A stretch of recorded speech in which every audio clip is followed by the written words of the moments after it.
Hello' বন্ধুসকল, আপোনালোকক আমাৰ ইউটিউব চেনেল ষ্টাৰ হেল্থ টিপছলৈ স্বাগতম।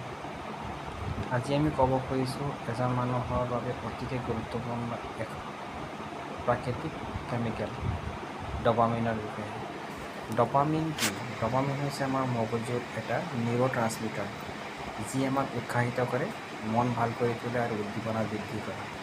ইয়াক ফিল গুড কেমিকেল বুলি কোৱা হয়। কম ডপামিন হ'লে কি হয়? মন বেয়া লাগে, অলসতা অনুভৱ হয়, একো কৰাত উৎসাহ নাথাকে, ডিপ্ৰেশ্যনৰ সম্ভাৱনা থাকে।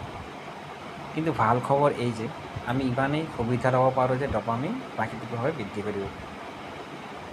1. খাদ্য: কল, বানানা, বাদাম, বিশেষকৈ আমণ্ড, ডাৰ্ক চকলেট, ওমেগা-3 যুক্ত মাছ।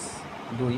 ব্যায়াম: দিনে 30 মিনিটৰ ব্যায়াম, জগিং, ৱাকিং, ইয়াৰে মগজুত নতুন নিউৰনৰ সৃষ্টি হয়। 3. ধ্যান আৰু মেডিটেশ্যন: মনৰ শান্তিৰ ডপামিন লেভেল নিয়ন্ত্ৰণ হয়। সূৰ্যৰ পোহৰ, ভিটামিন ডিৰ জৰিয়তেও ডপামিন বৃদ্ধি পায়। শেষ কথা, আমাৰ দৈনন্দিন জীৱনত ই সামৰি ল'লে আপোনাৰ মন ভাল থাকিব, স্বাস্থ্য ভাল থাকিব, জীৱনত এক নতুন পজিটিভ এনাৰ্জি আহিব।